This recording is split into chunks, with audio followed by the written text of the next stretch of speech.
What's up? This is Release Rotation, and I'm your host, John W. Snyder. I know what you're thinking. 2 episodes in 2 days? What? Yeah, I know. I've lost my mind. No, I just had some more stuff I wanted to say and talk about, and so that's what I'm doing. Could be fun, maybe not. I'm not really sure. It's been a while since I've done back-to-back. Usually I go like 7 to 10 days between a podcast episode. And I was home thinking tonight, family's in bed, of course, it's 10 p.m. Why not record another one? There's stuff happening, things going on in pro sports and just in life in general. And so I got some sports stuff I want to talk about.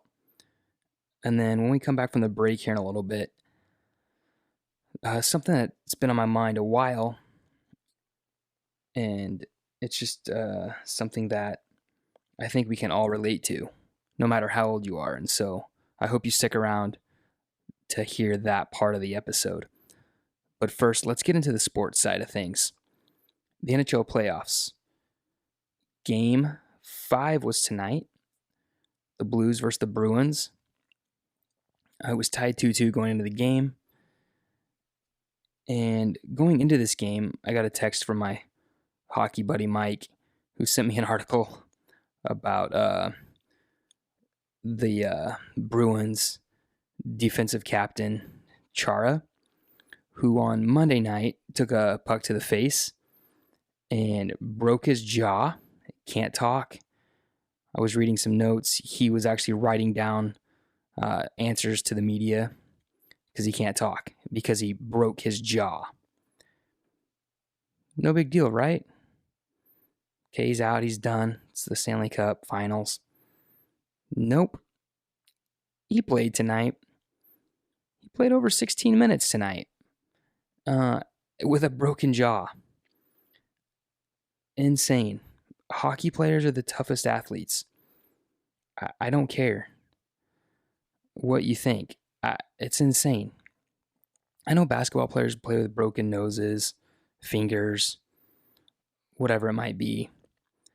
But there's just something about hockey players that they just don't care. Most of them don't even have teeth. They're real teeth anyways. It's pretty awesome. But I just thought that was insane, so I wanted to tell you about that if you don't follow hockey or didn't know. But,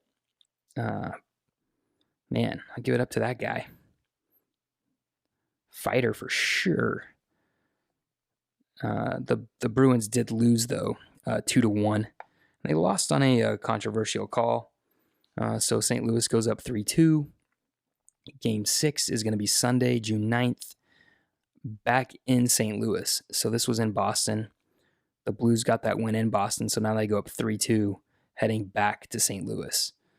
So, I mean, they've got that home ice advantage on Sunday. Let's see if they can bring the Stanley Cup to St. Louis. Should be fun to watch. Playoff hockey's really the only thing I watch, and I don't even watch that much of it. But if I'm home Sunday, I'm going to try to watch that Game 6 because it should be a good one. Let's move on to the NBA. My podcast episode that I recorded last night that posted this morning, I did talk about the game. What I missed in that game and didn't see till after was when Kyle Lowry for the Raptors dove into the stands for a loose ball. And as he's there collecting himself, making sure everyone's okay, he gets shoved by a Warriors fan. And it turns out this just wasn't any Warriors fan. This was somebody who had an investment, or who has an investment in the team. His name's Mark Stevens, and he shoved Kyle Lowry. And he got a 1-year suspension and a pocket change fine of $500,000. Insane amount of money to get fined, but it's probably the NBA setting a point, making a point setting the mood. Hey, there's no place in the NBA for this. You don't shove players. And there was no reason for him to shove him. Like, the guy was a couple seats over, and he shoves Kyle Lowry for no reason. Guy was apologetic, of course. Afterwards, he got kicked out of the game. So he's done for now, and then for a year suspension. Some people say that's too little. Some people say that's too much. I think the NBA knows that too. There's not like a rule book or a guidebook for this kind of stuff.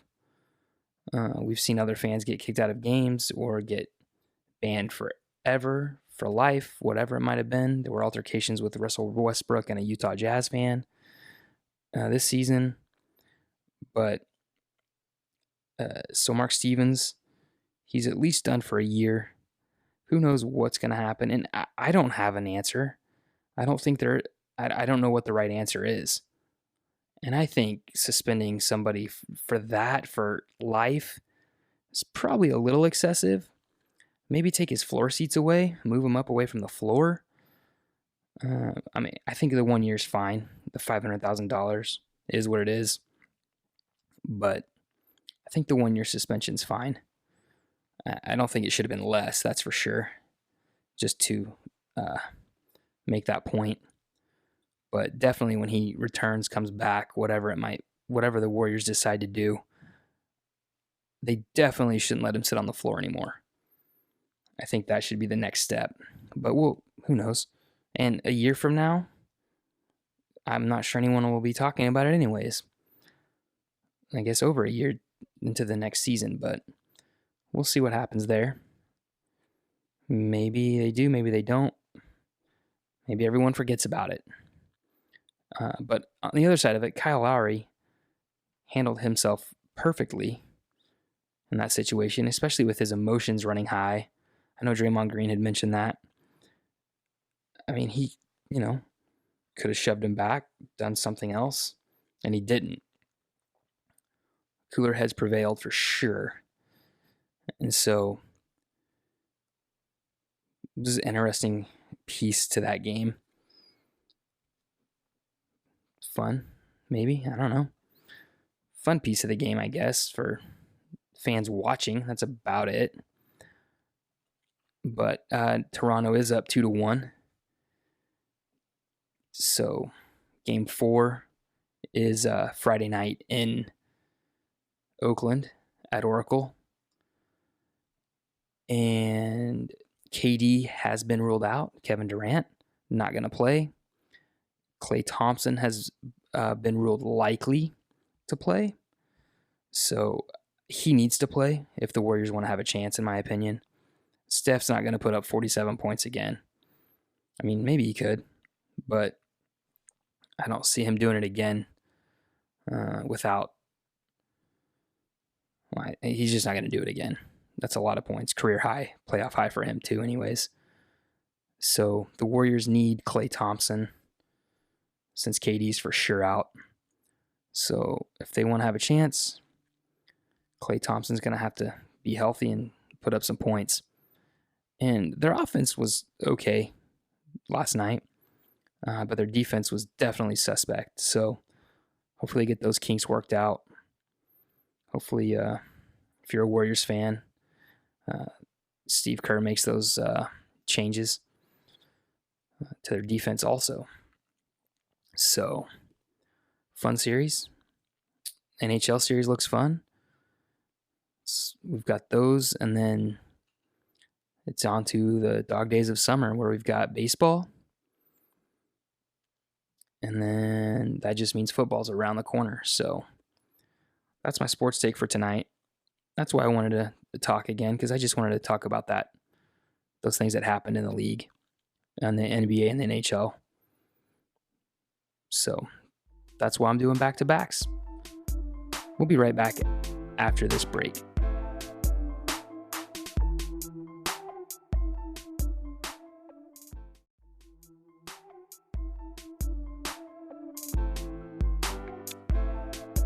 And we are back.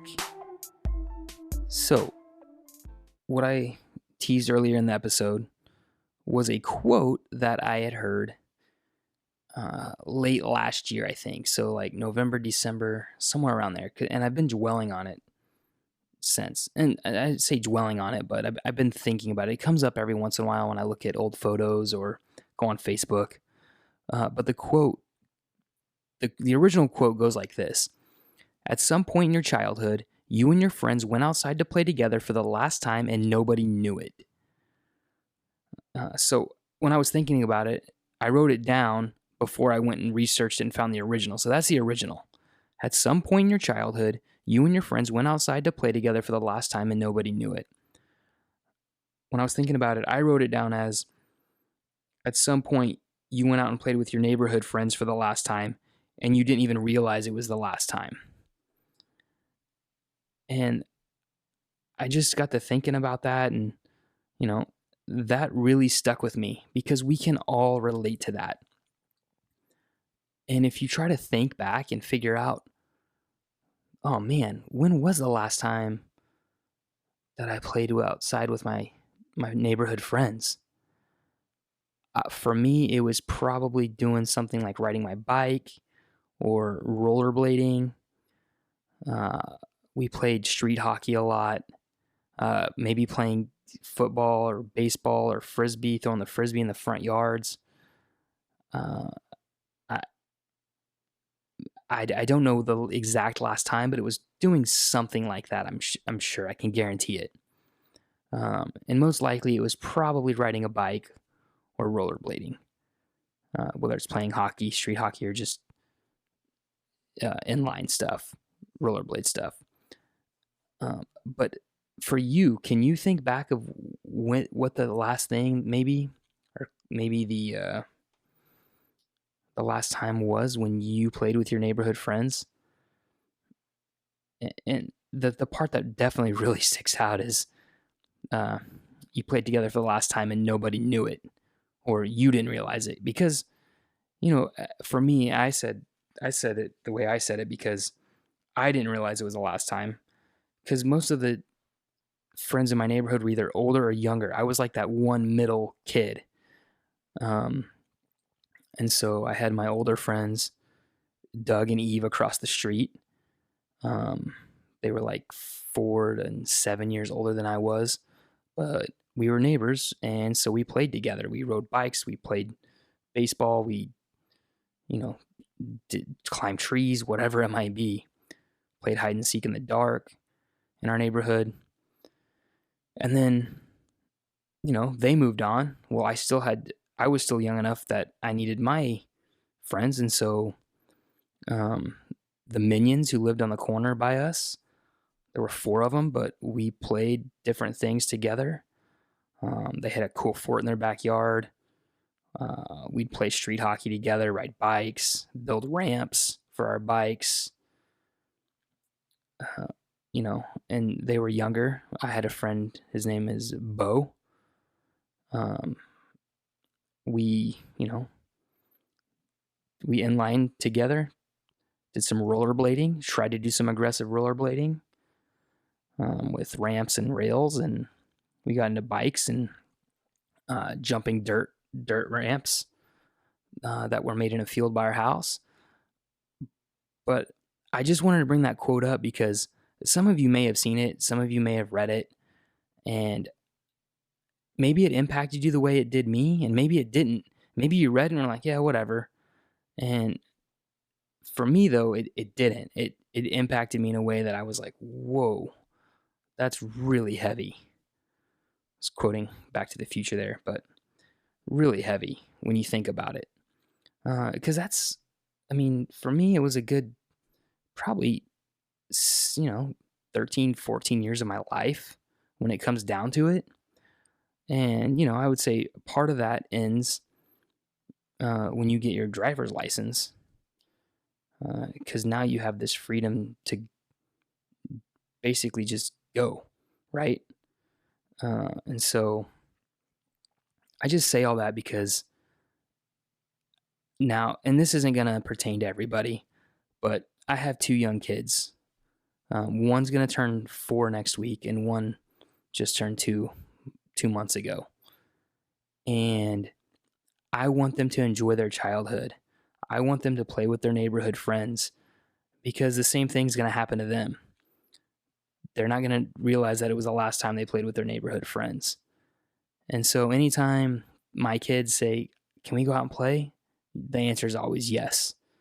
Like, we're going to make it work, because your neighborhood friends and doing things in your neighborhood are something that I would say the majority of us can think about and can relate to.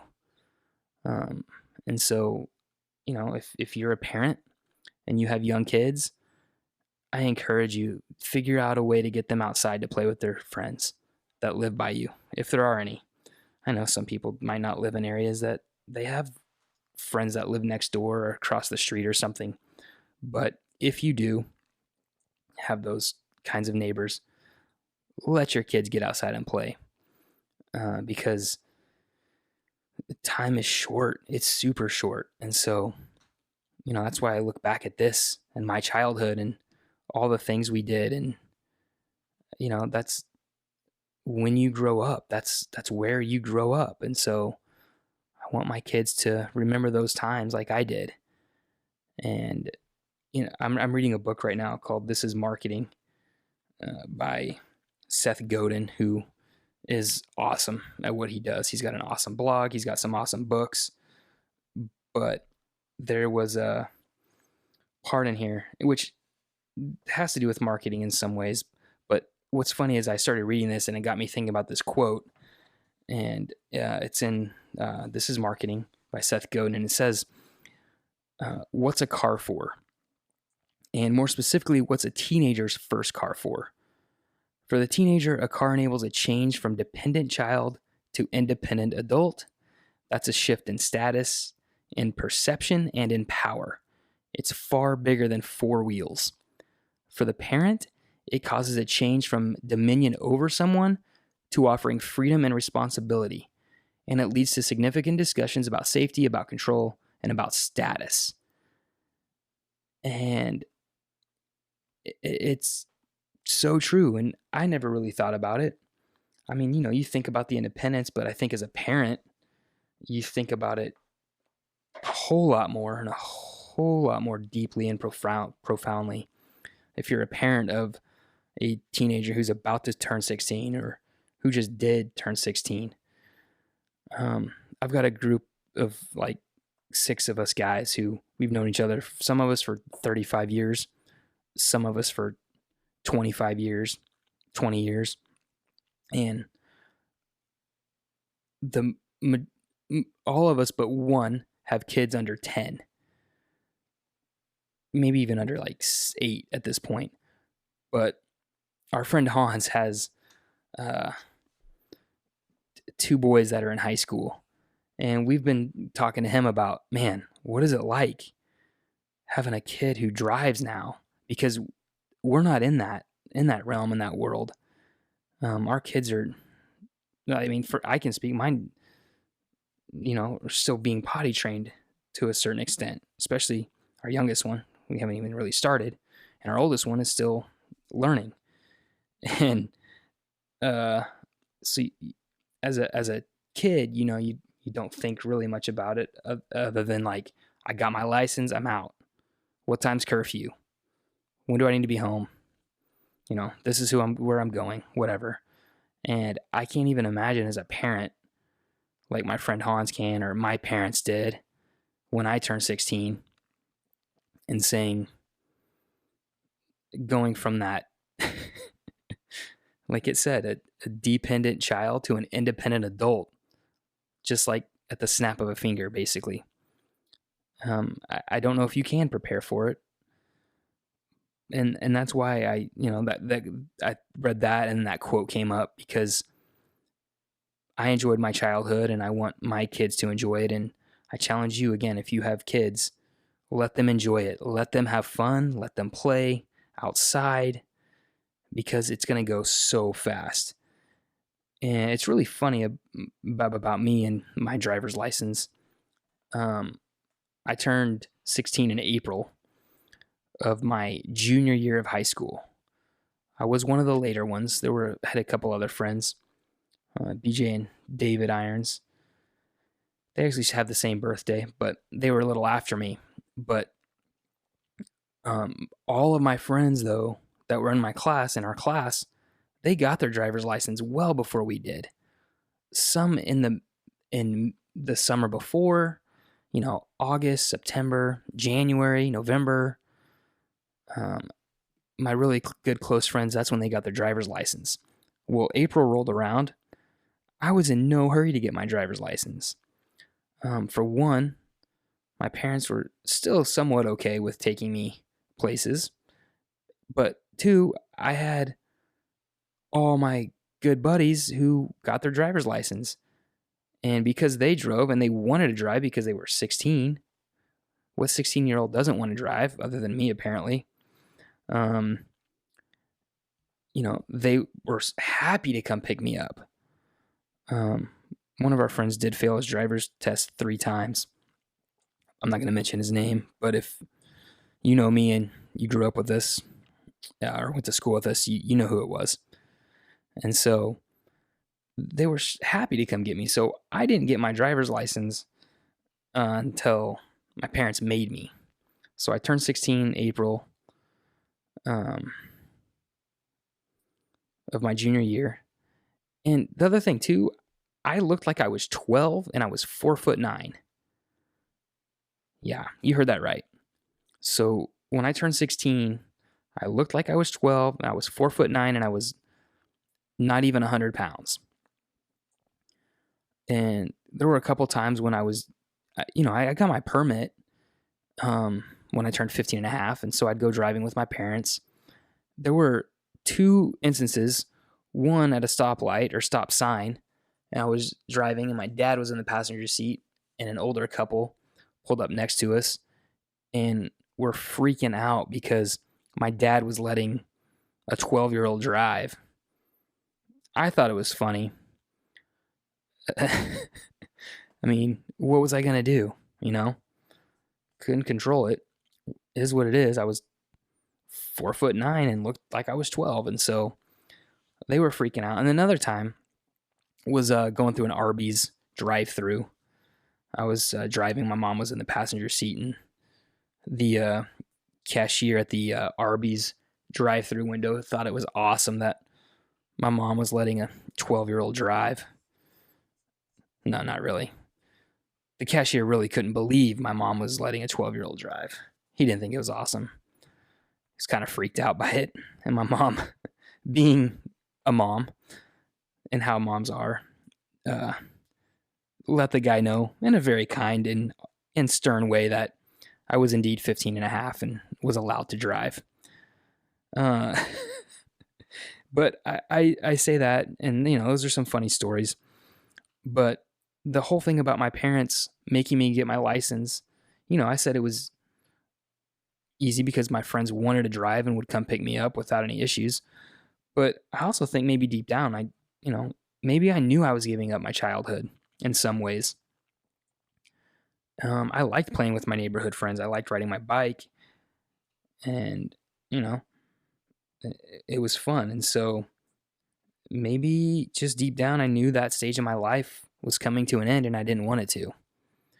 I don't know, but I say all that, and I bring up that quote again just because life is so short for us as adults, and if you do have a family, if you do have kids, it's going to go by so fast.